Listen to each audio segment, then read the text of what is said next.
సభలు వెలవెల బాబు విలవిల సొంత పార్టీ నేతలపై సలసల మూడు ముక్కల్లో చెప్పాలంటే బాబు గారి రా కదలిరా సభల పరిస్థితి ఇది.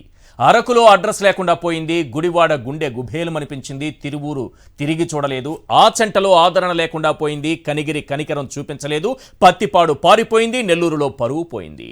చాలా ఇంకేమైనా చెప్పాలా? లేకుంటే ఏంటి బాబు గారు, 74 ఏళ్ల వయసు వచ్చింది. ఇప్పుడు కూడా అవే గాలి మాటలు, అవే గాలి హామీలు. తమరి ఓల్డేజ్ అబద్ధాలకు జనం పడిపోతారు అనుకుంటే పొరపాటే.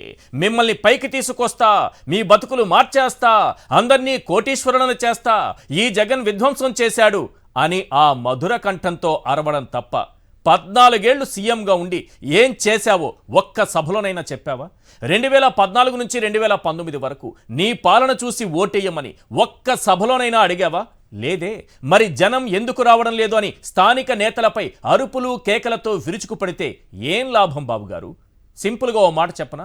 74 ఏళ్ల నీ మధుర కంఠ నుంచి వెలువడే పసలేని ప్రసంగాలు వినలేక ప్రజలు పారిపోతున్నారు. ఖాళీ కుర్చీలు కూడా ఒళ్లంతా జెండూ బాంబ్ రాసుకుంటున్నాయంటే మీ ప్రసంగంలో ఉన్న మాధుర్యం అలాంటిది. మరి అక్కడ చూడు, సీఎం జగన్ ఏం చెప్పారు?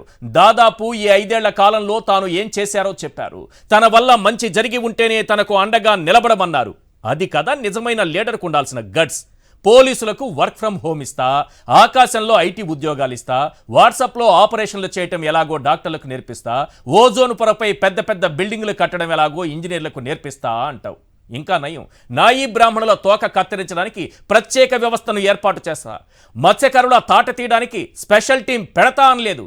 ఇంతకీ రా కదలిరా సభలు వెలవెలపోవటానికి కారణం ఏంటి? స్థానిక నేతలపై బాబు ఎందుకు ఫైర్ అవుతున్నారు? బాబు పవన్ ఉమ్మడి సభలు ఎందుకు రద్దయ్యాయి? టీడీపీ జనసేన అభ్యర్థుల లిస్ట్ లేటు అవ్వడం వెనుక ఉన్న ట్విస్ట్ ఏంటి? లోకేష్ ప్రజాక్షేత్రానికి దూరం కావడానికి కారణమేంటి? నెల్లూరు జిల్లాలో పార్టీ మారిన కోటంరెడ్డి శ్రీధర్ రెడ్డి, మేకపాటి చంద్రశేఖర్ రెడ్డి, ఆనం రామనారాయణ రెడ్డి వీళ్ల భవిష్యత్ ఏంటి?